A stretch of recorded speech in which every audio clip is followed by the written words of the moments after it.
Berikutnya yang mempengaruhi komunikasi juga adalah lingkungan. Lingkungan ini ada terbagi beberapa unsur. Yang pertama adalah territoriality, density, dan distance. Ya, territoriality itu merujuk kepada daerah pribadi, ya pribadi. Jadi kalau kita misalnya berkomunikasi, kita harus lihat ya area pribadi dari lawan bicara kita. Ya, kalau misalnya memang hubungan kita ini sangat dekat, mungkin bisa dibawa ke lingkungan area yang pribadi dia. Ya, tapi kalau memang kita belum dekat sekali, jangan pernah kita berkomunikasi di dekat atau di area pribadinya dia. Kemudian density atau kepadatan. Ya, kita pernah nggak kita ngomong di pasar yang riuh rendah, tapi kita tetap fokus. Ya. Nah itu gaya kita berbicara pun berbeda dengan kalau misalnya kita ngomong tatap muka satu dengan yang lain.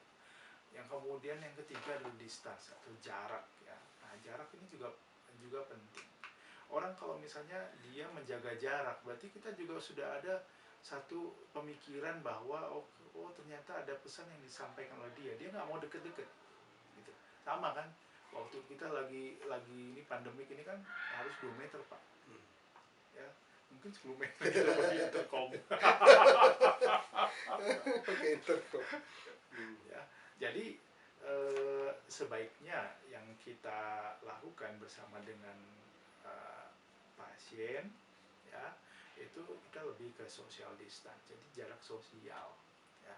Kenapa? Karena ini juga aman. Contohnya kalau misalnya kita ketemu dengan berkomunikasi dengan pasien yang berhalusinasi, kemudian dia punya riwayat berlaku kekerasan, kalau kita misalnya deket-deket ya kita tidak jadi waspada gitu dengan keadaan yang mungkin kondisi pasien bisa berubah. Gitu.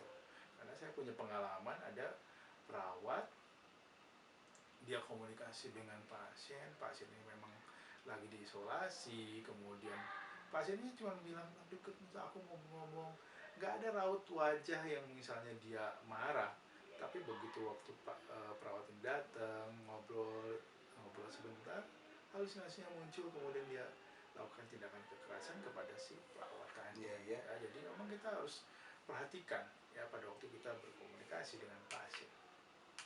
Ya. Nah, ada 2 hal penting yang mendasari komunikasi terapeutik, yaitu yang pertama komunikasi harus saling menghargai, harus tulus, ya, dan harus saling mengerti sebelum memberikan umpan balik atau nasihat. Seringkali kita perawat waktu kita pengkajian, contohnya seperti gini Bung Sam, pengkajian, pasien datang batuk-batuk, dirawat kan dirawat inap, kemudian datanglah perawat mengkaji. Pasti mengkajinya pasti yang terkait dengan batuknya betul ya. Salah satunya adalah kebiasaan merokok kan. Pasti tanya kan, Pak merokoknya berapa? Merokok nggak? Iya. Berapa batang? 12 batang sehari. Seringkali kita terpancing untuk apa? Mengatakan, Pak makanya rokoknya diberhentiin. Nah seringkali seperti itu. Tapi kita nggak pernah menempatkan diri kita ke sisi pasien. Coba sekarang Pak Bung Sam misalnya salah nih, udah salah nih, terus udah gitu dimarahin lagi, lagi sakit dimarahin lagi. Kira-kira gimana? Pasti nggak suka. Nah itu yang sering kali kita salah sebagai perawat. Tujuannya kita mengkaji, mengkaji aja, ya nggak usah kita sampai langsung memberikan nasihat. Ya, jadi pada waktu kita berkomunikasi dengan pasien, satu harus saling menghargai, ya, dan yang kedua adalah saling mengerti, ya. Dan inilah yang penting dalam kita membina hubungan terapeutik. Dengan komunikasi terapeutik maka kita akan mampu mempunyai hubungan yang terapeutik dengan pasien. Nah, hubungan terapeutik adalah hubungan antara 2 orang, satu yang memberikan asuhan, satu yang menerima asuhan, ya, yang saling bekerja sama untuk mencapai kesembuhan. Jadi harus ada hubungan timbal balik di mana tujuannya untuk sembuh.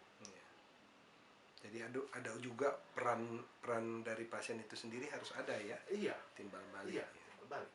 Ya. Kemudian meningkatkan kesehatan dan mencegah timbulnya penyakit. Jadi kalau misalnya kita lihat di sini mencapai kesembuhan bisa kuratif, ya, bisa rehabilitatif, ya, meningkatkan kesehatan upaya promotif, Ya.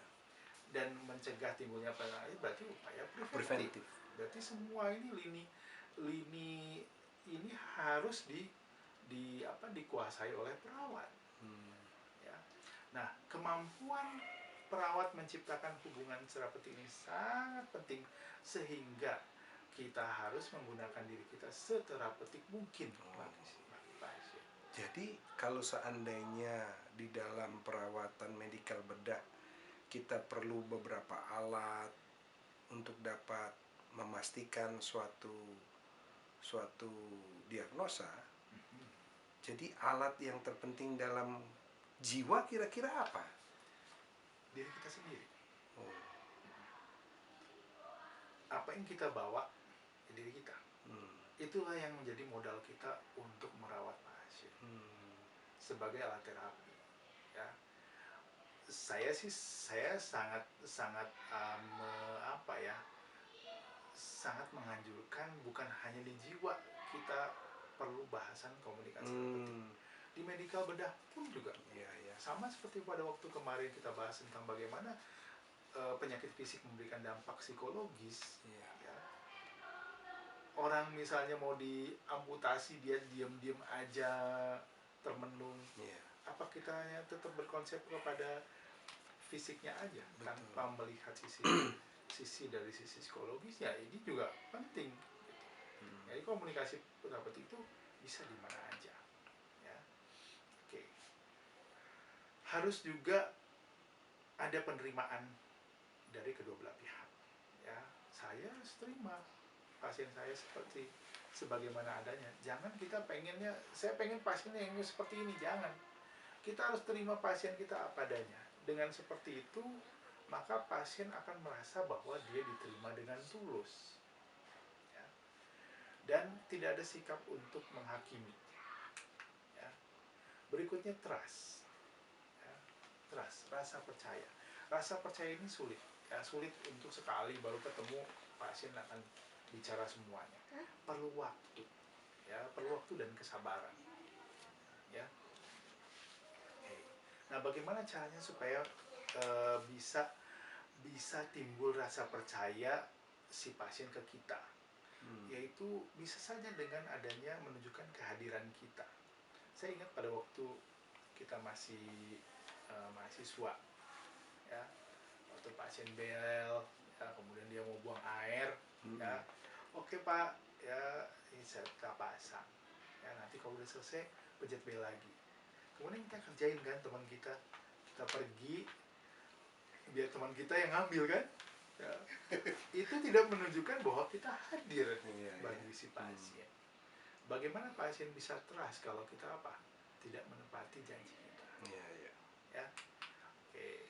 Ya, pasien-pasien itu sebenarnya di keperawatan jiwa itu mereka itu concrete thinking, artinya pemikiran mereka itu lebih spesifik sesuai dengan kebutuhan yang dia inginkan saat ini. Ya, contoh kalau misalnya dia kedinginan, kita kasih selimut, itulah concrete thinkingnya. Ya. Memenuhi janji, bersikap jujur, menjelaskan sesuatu dengan ringkas dan jelas. Ya, itu concrete thinking dari si pasien. Ya, jadi jangan kita berpikir bahwa harus seperti apa yang kita pikirkan. Kita harus coba memahami apa yang dipikirkan oleh pasien. Nah, tadi saya sudah sampaikan bahwa yang kita harus gunakan, yang harus kita bawa ke pasien adalah diri kita sendiri sebagai alat untuk terapi. Ya.